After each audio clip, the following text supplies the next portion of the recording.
तो देखिए student, last lecture हमने टेंशंस के लिए इक्वेशंस यहाँ पर ऑब्टेन किए, मतलब tensions produce in the string at different points with the particle performing vertical circular motion. तो टेंशन का फॉर्मूला है highest position, lowest position, Midway position और एनी पोजीशन। तो ये जनरल फॉर्मूला है स्टूडेंट, ओके, ये इंपॉर्टेंट फॉर्मूला है यहाँ पर। अब यहाँ पर देखिए कि lowest position, Midway position, highest position और एनी पोजीशन पी। तो हम यहाँ पर वेलोसिटी के लिए इक्वेशंस डिराइव करने वाले हैं, ओके। तो when this particle performing vertical circular motion, और हमें पता है कि वेलोसिटी गोज ऑन डिक्रीजिंग, यहाँ पर मिनिमम हो जाती है, okay, and it goes on increasing while it is moving from highest to lowest position. तो लोएस्ट पोजीशन आते आते यहाँ पर स्पीड इंक्रीज होगी। तो लोएस्ट पोजीशन पर स्पीड कितनी होती है, वीआर, जो सबसे ज्यादा होती है, maximum speed at the lowest position, okay. Speed अब कम होते जाएगी और मैक्सिमम से मिनिमम तक बढ़ेगी। तो लोएस्ट पोजीशन पर मैक्सिमम रहेगी, नाउ इट इज डिक्रीजिंग, और हाईएस्ट पोजीशन पर सबसे मिनिमम रहेगी। तो वीएच की वैल्यू सबसे मिनिमम होती है, ठीक है ना। और एक बात यहाँ पर, in order to perform the circular motion, okay, at the highest position, देखिए अगर सर्कुलर मोशन परफॉर्म करना है तो यहाँ पर स्ट्रिंग के अंदर जो टेंशन है it should be greater than and equal to 0, मतलब ये कंडीशन है यहाँ पर TS की, it should be greater than or equal to 0, ताकि ये स्ट्रिंग यहाँ पर टाइट रह सके, okay, so that the particle perform complete circular path।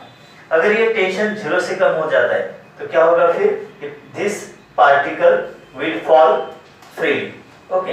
तो इसलिए यहाँ पर मिनिमम कंडीशन क्या होगी, तो मिनिमम कंडीशन हम लेते हैं TH is equal to 0, okay, TH is equal to 0। तो हमें यहाँ पर वेलोसिटी मिनिमम मिलेगी, minimum velocity with which the particle can complete the circular path in vertical plane. तो ये मिनिमम कंडीशन। अगर टेंशन 0 से ज्यादा होता है तो वेलोसिटी उससे ज्यादा होगी, तो ये कंटिन्यूअसली फिर सर्कुलर मोशन परफॉर्म कर सकता है वर्टिकल प्लेन में। लेकिन मिनिमम कंडीशन क्या होगी कि TH must be equal to 0, okay. तो देखिए अगर ये वैल्यू यहाँ पर रखते हैं हम, तो TH कितना होगा, 0 होगा, is equal to mVH square divided by R minus mg, okay. अब यहाँ पर mVH square divide by R, तो ये माइनस का प्लस हो जाएगा यहाँ पर, प्लस mg, राइट। तो m गेट कैंसल, तो VH square is equal to, R इधर मल्टीप्लिकेशन में आ जाएगा, तो is equal to Rg। Therefore VH is equal to root Rg, okay. तो ये इक्वेशन यहाँ पर तैयार होगा student, VH is equal to root Rg। देखिए VH ये stand for when the particle is at highest position, okay. तो वहां पर लीनियर स्पीड कितनी होगी, root Rg, root Rg, R मतलब radius of circular path, okay. तो ये रेडियस कितनी होगी यहाँ पर, R होगी। तो रेडियस R, G की वैल्यू कांस्टेंट है, मतलब 9.8 या फिर 10 मीटर पर सेकंड स्क्वायर। तो mainly speed depends upon the radius of curvature of vertical circular motion. G तो कांस्टेंट है यहाँ पर, ओके। तो V directly proportional to root R, that is radius of vertical circular path. Now, this is the equation with which the particle complete the vertical circular path. This is minimum velocity, okay. तो इससे ज्यादा velocity अगर होती है तो फिर यहाँ पर easily particle circular motion perform करेगा, लेकिन ये minimum value है, यहाँ पर ये minimum value होती है, okay. तो minimum इतनी स्पीड होनी चाहिए for the particle to complete the circular path। अगर रूट Rg से वैल्यू कम हो जाती है तो ये तो यहाँ तक पहुंचेगा और यहाँ से फिर नीचे ऐसा गिर जाएगा, it will fall freely downward। तो to complete the circle, okay, in order to complete the circular path, यहाँ पर highest position पर minimum speed of the particle कितनी होनी चाहिए, रूट Rg। तो ये mainly radius of circular path पर डिपेंड करती है ना। देखिए स्मॉल m यहाँ पर कैंसिल हो गया, मतलब वेलोसिटी पार्टिकल के मास पर डिपेंड है क्या, नहीं, it is independent of mass of the particle performing vertical circular motion. तो it is mainly depends upon the radius of circular path, तो हाईएस्ट पोजीशन पर अब हमारे पास इक्वेशन आ गया रूट आर जी, ये इक्वेशन यहाँ पर है, राइट। ओके स्टूडेंट, अब यहाँ पर लोएस्ट पोजीशन पर वेलोसिटी क्या हो सकती है ये निकालते हैं, मतलब वीएल की वैल्यू, वीएस की वैल्यू तो आ गई ना रूट आर जी, वैसे अब वीएल की वैल्यू निकालनी है। तो स्टूडेंट्स यहाँ पर हमें क्या करना होगा, एक प्रिंसिपल अप्लाई करना होगा जो आपको पता है, that is law of conservation of energy. Okay, चलिए उसका मीनिंग यहाँ पर क्लियर करते हैं। इन वर्टिकल सर्कुलर मोशन, देखिए पार्टिकल यहाँ पर वर्टिकल सर्कुलर मोशन परफॉर्म कर रहा है, तो basically this motion is affected due to gravity. तो एक्सेलरेशन ड्यू टू ग्रेविटी की वजह से यहाँ पर क्या होता है, लोएस्ट पोजीशन से अगर ये पार्टिकल मूव होता है टुवर्ड्स द हाईएस्ट, तो स्पीड कम हो जाती है because it is moving against the direction of gravity. Okay, and when it moves from highest position to the lower position, then its speed increases because now it is moving in the direction of gravity, right? तो क्या हो गया, देखिए lowest position पर speed maximum रहेगी और minimum speed कहां पर रहेगी, हाईएस्ट पोजीशन पर। तो linear speed of the particle यहाँ पर वेरिंग है, देखिए maximum, decreasing, minimum, increasing, maximum. तो काइनेटिक एनर्जी यहाँ पर चेंजिंग है, उसी तरह से पोटेंशियल एनर्जी भी यहाँ पर चेंजिंग होगी, ठीक है। देखिए जैसे पार्टिकल लोअर पोजीशन से ऊपर की तरफ जाएगा तो हाइट इंक्रीज होगी, तो पोटेंशियल एनर्जी इंक्रीज होगी, तो मतलब हाईएस्ट पोजीशन पर पोटेंशियल एनर्जी मैक्सिमम होगी, काइनेटिक एनर्जी मिनिमम होगी। जैसे ये लोअर पोजीशन की तरफ आता है तो यहाँ पर स्पीड इंक्रीजिंग है, तो काइनेटिक एनर्जी फिर से इंक्रीज होगी, पोटेंशियल एनर्जी फिर से डिक्रीज होगी। अगर हम लोएस्ट पोजीशन, ये पॉइंट यहाँ पर रेफरेंस पॉइंट लेते हैं, तो यहाँ पर हाइट ऑफ द पार्टिकल क्या होगी, जीरो होगी, तो potential energy at the lowest position always zero यहाँ पर कंसीडर होती है, बिकॉज हम यहाँ हाइट ईयर पॉइंट से ही मेजर करेंगे। ओके, तो देखिए एक पॉइंट यहाँ पर क्लियर हो रहा है आपको, when particle is performing vertical circular motion, तो यहाँ पर काइनेटिक एनर्जी और पोटेंशियल एनर्जी वेरिंग है, लेकिन according to law of conservation of energy total energy कैसे रहेगी, सेम रहेगी ना। सपोज यहाँ पर पोटेंशियल एनर्जी 0 है और काइनेटिक एनर्जी है 100 जूल। ओके, जैसे ये पार्टिकल ऊपर की तरफ जाएगा तो काइनेटिक एनर्जी 100 जूल से कम होगी, 90 जूल, 80 जूल, 70 जूल। वैसे यहाँ पर पोटेंशियल एनर्जी इंक्रीज होगी, 10 जूल, 20 जूल, 30 जूल, इस तरह से। अगर ये पार्टिकल यहाँ पर आ जाता है सपोज मिडवे पोजीशन पर, ठीक है, फॉर एग्जांपल यहाँ पर हम फिगर्स ले रहे हैं कि मिडवे पोजीशन पर काइनेटिक एनर्जी है यहाँ पर 60 जूल, तो पोटेंशियल एनर्जी कितनी रहेगी, 40 जूल, बिकॉज टोटल एनर्जी कितनी होगी, kinetic energy plus potential energy. देखिए लोएस्ट पॉइंट पर पोटेंशियल एनर्जी 0 होती है, काइनेटिक एनर्जी मैक्सिमम जो हमने 100 जूल कंसीडर की, मतलब total energy at the lowest position कितनी होगी, 100 प्लस 0 दैट इज 100 जूल। जबकि ये पार्टिकल मिडवे पोजीशन पर आएगा तो लेट काइनेटिक एनर्जी यहाँ पर 60 जूल है, तो पोटेंशियल एनर्जी कितनी होगी, 40 जूल होगी, राइट। वैसे अगर ये पार्टिकल हाईएस्ट पोजीशन पर जाता है तो यहाँ पर मिनिमम स्पीड है ना, तो काइनेटिक एनर्जी मिनिमम रहेगी। फॉर एग्जांपल कंसीडर करते हैं कि यहाँ पर काइनेटिक एनर्जी है 10 जूल, तो पोटेंशियल एनर्जी कितनी होगी फिर 90 जूल होगी, बराबर है। तो वैसे यहाँ पर अगर ये फिर से यहाँ पर highest position to lower position बढ़ता है तो स्पीड यहाँ पर इंक्रीजिंग है, मतलब फिर से काइनेटिक एनर्जी इंक्रीज होगी, ओके, और पोटेंशियल एनर्जी डिक्रीज होगी, यहाँ आने के बाद वो 0 हो जाती है। तो टोटल एनर्जी सब तरफ सेम रहती है, मतलब kinetic energy plus potential energy. देखिए लोवेस्ट टू हाईएस्ट पोजीशन जाते वक्त kinetic energy decreasing, potential energy increasing. Highest to lower position आते वक्त क्या होगा, kinetic energy increasing, potential energy decreasing, but at any point total energy remains same and it will be 100 joule for example here. Okay student, तो ये point यहाँ पर हम use कर सकते हैं, ये प्रिंसिपल यहाँ पर हम यूज कर सकते हैं। देखिए लोएस्ट पोजीशन पर total energy at lowest position is equal to total energy at highest position.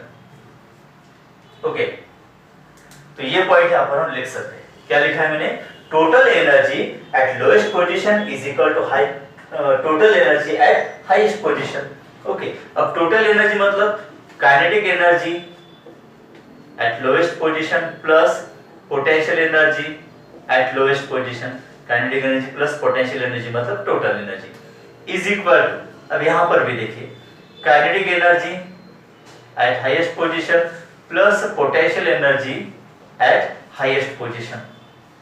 Okay, अब देखिए लोएस्ट पोजीशन पर पोटेंशियल एनर्जी, यहाँ पर यल सफिक्स लिखता हूँ, यल का मतलब लोएस्ट पोजीशन, ये हमेशा जीरो होती है बिकॉज हमने यहाँ पर यल पोजीशन मतलब लोएस्ट पोजीशन को यहाँ पर रेफरेंस पॉइंट कंसीडर किया है।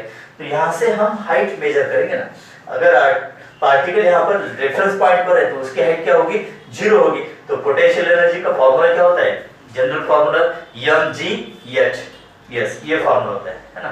देखिए पोटेंशियल एनर्जी का जनरल फॉर्मूला जो हम यहाँ पर यूज करने वाले हैं mgh। अब देखिए रेफरेंस पॉइंट अगर ये रहे तो यहाँ से हाइट मेजर करनी है। पार्टिकल अगर रेफरेंस पॉइंट पर है मतलब लोएस्ट पॉइंट पर है तो उसकी हाइट क्या होगी, h जीरो होगी ना। तो 0 into mg that is potential energy zero होगी। और काइनेटिक एनर्जी का जनरल फॉर्मूला कौन सा यूज करना है, हाफ mv²। ठीक है, अब kinetic energy at the lowest position, okay, तो क्या होगा फॉर्मूला, हाफ mv²। तो यहाँ पर यल सफिक्स लिखेंगे मतलब velocity of the particle when it is at lowest position, vl², half vl² plus potential energy at lowest position zero है ना, ये यहाँ पर एक ध्यान में रखिए, is equal to kinetic energy at highest position, formula half mv²। अब हाईएस्ट पोजीशन पर पार्टिकल है तब उसकी स्पीड क्या होगी, vh, तो यहाँ पर h सफिक्स लिखना है हमें, plus potential energy at the highest position, potential energy का जनरल फॉर्मूला ये यूज करना है mgh, तो यहाँ पर mgh। क्लियर, हमने क्या किया है, total energy at lowest position is equal to total energy at highest position, और ये डिराइव कर रहे हैं हम। No, half mvl² is equal to, अब देखिए हाफ ओके, अब vh की वैल्यू यहाँ पर रखनी है स्टूडेंट। देखिए वैसे ये vh² है ना, तो ये देखिए यहाँ पर vh² की वैल्यू कितनी है, rg, तो यहाँ पर रखेंगे rg प्लस, अब यहाँ पर ध्यान देना है आपको, mg, ओके, हाइट, h की value in terms of radius of circular path लेनी है हमें। देखिए यहाँ से हमें हाइट मेजर करनी, पार्टिकल कहाँ पर है, हाईएस्ट पोजीशन पर, तो देखिए यहाँ पर r मतलब रेडियस और ये रेडियस, तो ये डायगोनल हो गया ना यहाँ पर, तो r प्लस r मतलब यहाँ से h पॉइंट की दूरी कितनी है, टोटल हाइट कितनी होगी, h is equal to r plus r that is 2r। तो h के जगह पर क्या लिखना है हमें, 2r लिखना है student, plus okay into 2r। अब इसको कंप्लीट करते हैं, half mvl² is equal to, okay, तो ये हाफ क्या होगा, mrg, राइट, प्लस यहां पर देखिए 2 पहले लिखते हैं हम, mrg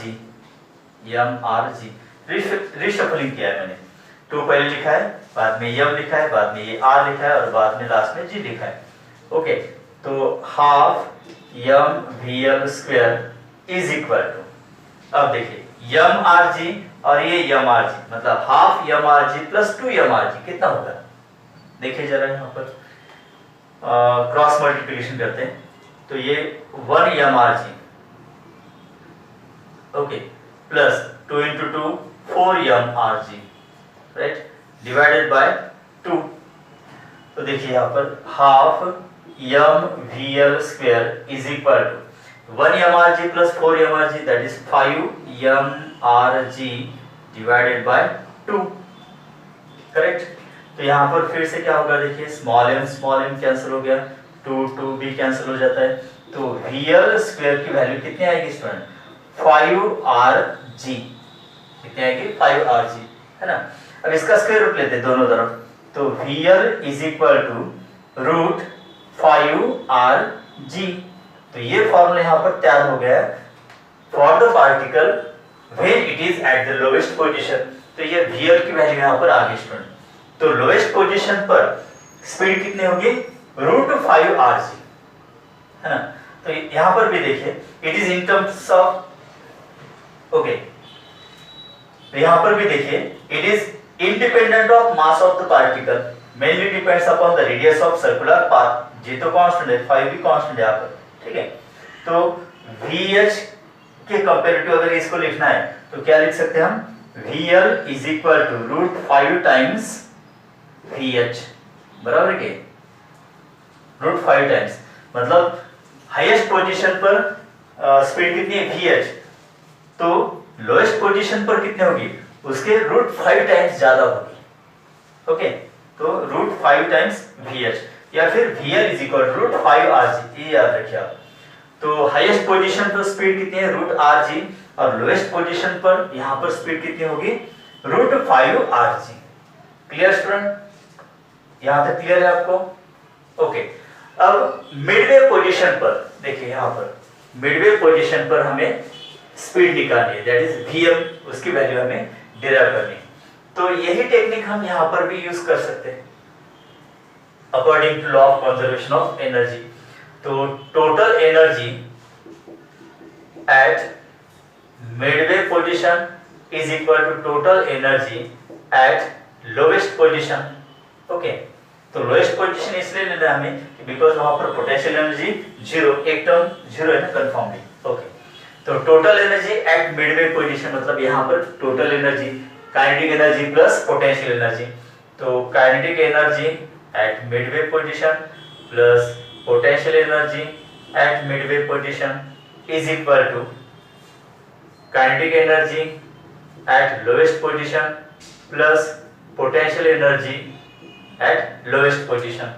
ठीक है, तो kinetic energy at midway position formula half m v², और यहाँ पर मिडवे पोजीशन इसलिए m सफिक्स लिखना है, horizontal position, plus mgh, potential energy का general formula mgh is equal to kinetic energy at lowest position मतलब हाफ m। अब lowest position है मतलब स्पीड क्या लिखनी है यहाँ पर, vl, तो vl² plus 0, because potential energy at lowest position क्या होती है, 0 होती है। तो ये याद ही रखो, ठीक है। उसके बाद half m vm² plus mg। अब h मिडवे पोजीशन पर हाइट कितनी होगी, देखिए रेफरेंस पॉइंट कौन सा है, लोएस्ट पोजीशन, और मिडवे पोजीशन पर पार्टिकल यहाँ पर है, तो हॉरिजॉन्टल पोजीशन यहाँ पर आएगा ना, तो ये हाइट है यहाँ पर, देखिए तो ये हाइट होगी ना, ये हाइट मतलब क्या होगा, radius of the circular path. Clear हो रहा है आपको? देखिए लोएस्ट पोजीशन से मिडवे पोजीशन पर तो हमें परपेंडिकुलर डिस्टेंस निकालना होगा ना। अगर m यहाँ पर लाते तो ये डिस्टेंस क्या होगा, परपेंडिकुलर डिस्टेंस कितना होगा, radius of the circular path. तो यश की वैल्यू क्या होगी, r होगी ना, तो यश के जगह पर हम यहाँ पर r लिखते हैं, इस पर is equal to half m। Okay, अब VL² की वैल्यू पता है हमें, VL² की वैल्यू 5RG, इसको कंप्लीट करते हैं, half m vm², okay, is equal to यहाँ पर 5/2 mRG माइनस mRG। देखिए 5/2 mRG, और ये mg आ रहा है इधर, एक बार रिशफल लिखते हैं mRG, इस तरह से माइनस हो जाएगा ये, तो half m vm², okay, is equal. अब यहाँ पर डिनोमिनेटर 1 होता है, फिर से cross multiplication, 5 mRG minus 2 mRG कितना रहेगा, 3 mRG, ओके, डिवाइडेड बाय 2। ये डायरेक्ट स्टेप लिखिए, आपको समझ में आ जाएगा ये। ठीक है, 5 × 1 5 mRG माइनस 2 mRG, तो कितना बचेगा, 3 mRG, डिवाइड बाय 2 × 1 2। तो यहाँ पर फिर से small m cancel, 2 get cancel, तो Vm² की वैल्यू कितनी आएगी स्टूडेंट, इट इज 3RG, बराबर है, 3RG। तो स्क्वायर रूट अगर लेते हैं दोनों तरफ तो Vm की वैल्यू क्या आएगी, फिर रूट 3RG। तो ये फॉर्मूला बन जाता है यहाँ पर एट मिडवे पोजीशन, है ना। तो देखिए इन टर्म्स ऑफ VH अगर लिखना है हमें तो यहाँ पर क्या लिख सकते हैं हम, Vm is equal to root 3 times, okay. अब रूट RG मतलब क्या लिखते हैं, यहाँ पर VH लिखते हैं। तो मिडवे पोजीशन पर स्पीड कितनी होती है, √3 times of the speed at the highest position, है ना, √3 टाइम्स vh। तो ये इक्वेशन यहाँ पर vm के लिए। देखिए इस तरह से यहाँ पर speed at the highest position कितने आ गई, √rg। Okay, speed at lowest position कितने आ गई, √5rg, and speed at midway position कितने आ गई स्टूडेंट, √3rg, राइट। देखिए स्टूडेंट, अब हमें निकालनी है वेलोसिटी एट एनी पोजीशन। तो ये P पॉइंट कहीं पर भी हो सकता है ना, along this vertical circular path कहीं पर भी हो सकता है, तो हम यहाँ पर इसको कंसीडर किया है। तो यहाँ पर एंगल कितना है, ये थीटा है, ठीक है। Suppose this is any position P, तो इस पोजीशन पर वेलोसिटी कितनी है, Vp, P सफिक्स यहाँ पर लिखा है। तो इसके लिए हम यहाँ पर इक्वेशन ऑफ डिराइव करने जा रहे हैं। तो ये जनरल फॉर्मूला होगा वेलोसिटी का, राइट। तो यही टेक्निक यहाँ पर भी अप्लाई करनी है हमें according to law of conservation of energy. तो क्या हो गया यहाँ पर, total energy at T position is equal to total energy, कहाँ पर लेना है हमें, लोअर पोजीशन लेंगे, because potential energy at lowest position 0 होती है, तो ये तो वैल्यू यहाँ पर फिक्स है, तो at lower position. Okay, total energy मतलब kinetic energy, okay, at P position plus potential energy at P position is equal to kinetic energy at lowest position plus potential energy at lowest position. तो ये तो 0 होने वाला है। Okay, तो kinetic energy देखिए formula half mv²। अब P position पर है इसलिए P यहाँ पर सफिक्स लिखेंगे प्लस, अब पोटेंशियल एनर्जी का general formula mgh, okay, is equal kinetic energy half m, अब लोएस्ट पोजीशन मतलब यहाँ पर स्पीड कितनी होगी, vl होगी, तो vl सफिक्स यहाँ पर इसका स्क्वायर। चलिए कंप्लीट करते हैं इसको, half mvp², okay, plus mgh, okay. तो जैसे हमने यहाँ पर h की वैल्यू कितनी रखी है, 2r, है ना, हाईएस्ट पोजीशन पर r plus r 2r, Midway position पर हाइट कितनी, r इक्वल टू यहाँ पर r रखी हमने h की वैल्यू, उसी तरह से यहाँ पर भी हमें वैल्यू रखनी होगी। तो ठीक है, h की वैल्यू क्या होती है देखते हैं यहाँ पर, और is equal to half mvl²।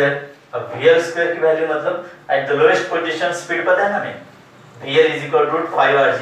अगर हमें चाहिए vl², तो ये स्क्वायर रूट साइन निकल जाएगा, तो 5rg, तो यहाँ पर इसको लिखते हैं हम 5rg। ओके, अब हमें यहाँ पर h की वैल्यू रखनी है स्टूडेंट, तो पहले वो ऑब्टेन करनी होगी। देखिए पोजीशन P यहाँ पर है, ओके, तो पोजीशन P यहाँ पर है, तो फिर इसकी हाइट अगर हमें निकालनी है तो OL रेडियस पर हम परपेंडिकुलर ड्रॉ करते हैं। देखिए यहाँ से यहाँ तक ऐसे परपेंडिकुलर अगर ड्रॉ करते हैं, ये हो गया ना perpendicular. Okay, let this point is, अब यहाँ पर पॉइंट कौन सा लेंगे हम, चलिए A पॉइंट लेते हैं यहाँ पर, ठीक है। तो हमने क्या किया यहाँ पर, PA परपेंडिकुलर टू OL यहाँ पर ड्रॉ किया है, ये परपेंडिकुलर आ गया। अब देखिए P पॉइंट और A पॉइंट एक ही लेवल पर है ना, तो फ्रॉम द रेफरेंस पॉइंट मतलब लोएस्ट पोजीशन से P पॉइंट की हाइट जो होगी वही डिस्टेंस ये होगा ना AL, तो ये हो गई यहाँ पर हाइट h। Okay, clear. देखिए हमने क्या किया है, draw PA perpendicular to OL, तो हमें AL मिलता है, तो AL मतलब क्या हो गया, height of the particle at any position P। तो इस यश की वैल्यू हमें निकालनी है और बाद में फिर यहाँ पर रख के इसको कंप्लीट करना है। चलिए यश की वैल्यू यहाँ पर निकालते हैं। तो स्टूडेंट्स यहाँ पर देखिए, तो ये पूरा डिस्टेंस क्या होगा, OLR, रेडियस है ना पूरी, ये पूरी रेडियस है यहाँ पर, राइट। तो OL is equal to radius मतलब R। अब AL कितना है यहाँ पर, हाइट h, तो OA इतना बचे वाला डिस्टेंस कितना होगा बताइए स्टूडेंट। OL कितना है देखिए यहाँ पर R, टोटल डिस्टेंस है ना ये रेडियस, और AL कितना है, हाइट है of the position P h, तो ये बचे वाला डिस्टेंस कितना होगा OA तक, टोटल डिस्टेंस R में से हम h माइनस करेंगे, तो ये OA कितना होगा student? Yes, R minus H होगा ना, बराबर है। OA कितना होगा? OL minus AL। तो OA is equal to R minus H, R minus H, right. और OP कितना है? R है, बिकॉज ये रेडियस है ना यहाँ पर। तो देखिए अब यहाँ पर हमें एक ट्रायंगल मिलता है OAP। तो इन ट्रायंगल OAP है ना, कौन सा ट्रायंगल? OAP। तो हमें यहाँ पर ये एडजेसेंट साइड पता है OA, R माइनस H, और हाइपोटेन्यूस पता है R। तो एडजेसेंट साइड एंड हाइपोटेन्यूस कौन सा फंक्शन? साइन फंक्शन या कॉस फंक्शन? Cos function. तो कॉस थीटा, बिकॉज ये एंगल थीटा है ना, cos theta is equal two adjacent side OA divided by hypotenuse OP, बराबर है, इज इक्वल टू, अब OA कितना है यहाँ पर? R माइनस H, ये R minus H, okay, divided by OP that is radius R, right. अगर ये R इधर लाते हैं तो मल्टीप्लाई होगा, मतलब R cos theta is equal to, ये क्या होगा यहाँ पर? R minus H, okay student. Therefore अभी H इधर लाते हैं तो प्लस हो जाएगा, H is equal to R, और R cos थीटा अगर लेफ्ट साइड से हम राइट साइड की तरफ लाते हैं तो ये माइनस R cos थीटा होगा। देखिए ध्यान दीजिए यहाँ पर, देखिए R minus H is equal to R cos theta, ये तो क्लियर है, R cos theta is equal to R minus H। अब ये माइनस H लेफ्ट साइड लाते हैं तो ये प्लस होगा, is equal to, okay, R वहीं पर है, R cos थीटा इधर लाना है राइट साइड, तो ये माइनस R cos थीटा होगा। Now therefore H is equal to, यहाँ से हम R कॉमन निकाल सकते हैं ना, तो R in bracket 1 minus cos theta. देखिए ये भी बहुत इंपॉर्टेंट इक्वेशन हमें यहाँ पर मिलता है। अगर रेडियस पता है हमें, ठीक है, और पार्टिकल की पोजीशन कहीं पर भी हो तो एंगल हमें पता चल जाएगा, 30 degree, 45 degree, 60 degree, 120 degree, 150 degree etcetera, okay. Theta अगर पता है और R पता है तो हम उस पोजीशन की height from the lowest position कितनी होगी इस इक्वेशन से इजीली निकाल सकते हैं। तो ये भी एक इंपॉर्टेंट पॉइंट है। देखिए कहीं पर भी अगर एमसीक्यू या न्यूमेरिकल्स में ट्विस्ट क्वेश्चन आ जाता है, हाइट निकालना है, तो आप ये जनरल फार्मूला वहां पर यूज कर सकते हो। क्या है फार्मूला यहाँ पर? H is equal to R in bracket 1 minus cos theta, okay. तो ये जनरल फार्मूला है, क्लियर आ गया।